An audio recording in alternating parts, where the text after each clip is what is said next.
I do, y'all. I've got something new. They had a sampling at the Macadoodles yesterday. I picked up a bottle. American-born Moonshine, made in Nashville. Moonshine, American-born Moonshine Dixie. It's 83 proof, sweet tea moonshine, traditional mountain recipe, alcohol with natural flavoring and caramel color. 83 proof, that's pretty good. Most of these aren't that big a proof. I tell you something that I noticed when I sampled this yesterday was that it wasn't as sweet as most sweet tea alcohols that I have tried. I found it very interesting. So they use Earl Grey tea, and you really taste the tea flavor. Most of them, all you taste is the sweetness, but you really do taste the tea. What I've got here is I've frozen some, made my own little big ice cube here. I get some slower meltage while I keep this cold.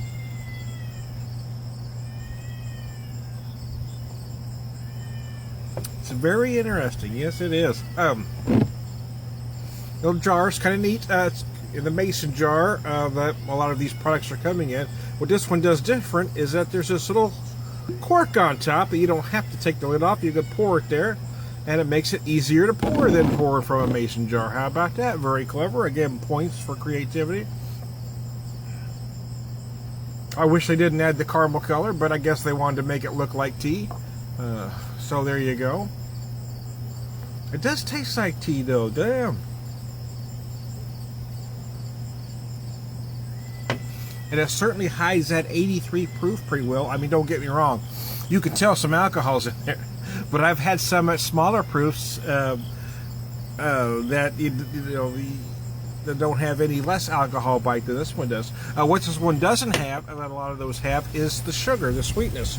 I didn't look online to see exactly how much sugar is in this, but it certainly doesn't feel as sweet as most of the sweet tea concoctions that I've had. It's very tasty. Yeah, it's very tasty.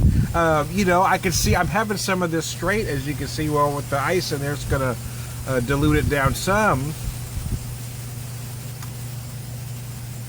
But yeah, I could see diluting this down even a little more. I mean, you could add it to some lemonade, say, and make yourself a hard Arnold Palmer, as it were.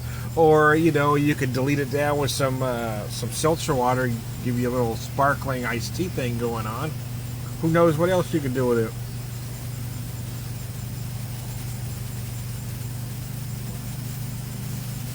It's pretty frickin' good as is, though. Yeah, but I mean, if you didn't want that big alcohol bite, if you wanted to mix it down a little bit, I've got about 3 ounces in here. I guess I was kind of thirsty. I made a nice little generous pour. My first pour out of it, and I use that much, so you can see I kind of went overboard. I really wanted to check this out. But yeah, I mean, yeah, you could use some straight lemonade, and a few ounces of lemonade, mix it with this, and you got yourself a hard Arnold Palmer. How about that?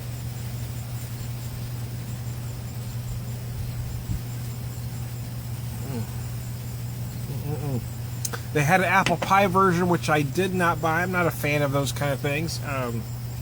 But even so, that one wasn't as sweet as most of the apple pie moonshines that are out there. So I kind of like the idea of the tea, though. I kind of want to try it and see how it is. But yeah, again, I think I might try it some different ways now. I'm going to think about what to mix it with and what proportion now that I've tried it straight. So, how about that?